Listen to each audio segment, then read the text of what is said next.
জমে উঠেছে BPL. Play of নিশ্চিত হয়ে গেছে ফরচুন বরিশাল এবং রংপুর রাইডার্সের। তাদের লড়াইটা এখন টেবিল টপারের জন্য। সিলেট স্ট্রাইকার্স বাদ পড়েছে সবার আগে, তবে প্লে অফে বাকি দুই পজিশনের জন্য লড়ছে 4টি দল। কিন্তু মজার ব্যাপার হচ্ছে নানান হিসেব নিকেশে এখনো চান্স রয়েছে এই 4টি দলেরই। চলুন 4 দলের প্লে অফের অঙ্কের সূত্র মেলানো যাক। মাঠের বাইরে একের পর এক বাউন্সার খাওয়া রাজশাহী মাঠের খেলায় আসলেও দুর্বার। টানা 3 জয়ে 3 দলের দাবার কোট এলোমেলো করে দিয়েছে তাসকিনের দল। 12 ম্যাচ শেষে 6 জয় নিয়ে টেবিলের 3-এ আছে রাজশাহীর মামুর বেটারা। খুলনা টাইগার্স তাদের বাকি 2 ম্যাচের একটি হারলে সেরা 4-এ পৌঁছে যাবে রাজশাহী। এছাড়া চিটাগং কিংস তাদের 3 ম্যাচ হেরে গেলেও প্লে অফ নিশ্চিত হয়ে যাবে রাজশাহীর। কিন্তু চিটাগং একটি ও খুলনা 2টি জয় পেলে 3 দলের মধ্যে হবে রান রেটের হিসেব নিকেশ। 10 ম্যাচে 8 পয়েন্ট নিয়ে টেবিলের 5ম দল খুলনা টাইগার্স। তাদের পরের 2 ম্যাচ রংপুর রাইডার্স আর ঢাকা ক্যাপিটালসের বিপক্ষে। প্লে অফের রেসে খুবই জটিল অঙ্কের মারপ্যাচে আছে মিরাজের দল। বাকি 2 ম্যাচের একটি জিতলেও পরের ধাপে যেতে পারে তারা।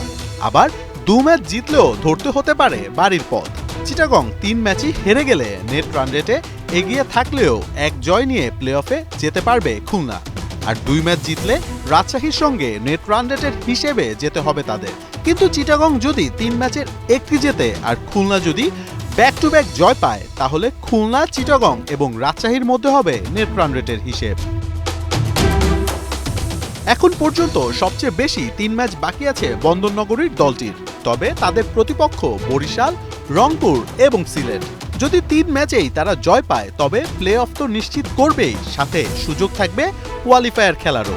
2 ম্যাচ জিতলে তৃতীয় হয়ে সেরা 4-এ খেলতে নামবে চিটাগং কিংস। আর 1 জয় পেলে রাজশাহী, খুলনার সাথে নেট রান রেটের হিসেবে নামতে হবে। কিন্তু 3 ম্যাচ হেরেও প্লে অফ নিশ্চিত করতে পারে চিটাগং কিংস।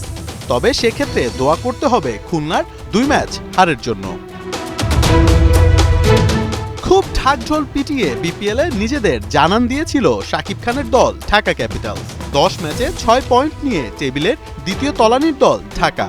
তবে অনেক যদি কিন্তুতে তাদেরও আছে প্লে অফে যাওয়ার সুযোগ। এর জন্য খুলনা ও বরিশালের মতো দলকে তো হারাতে হবেই, তার সাথে চেয়ে থাকতে হবে চিটাগং এবং খুলনার বাকি ম্যাচগুলোর দিকেও। চিটাগং যদি 1 ম্যাচও জিতে যায় তবে নিশ্চিত বিদায় ঢাকা ক্যাপিটালসের। মোহাম্মদ আদনান, ৭১।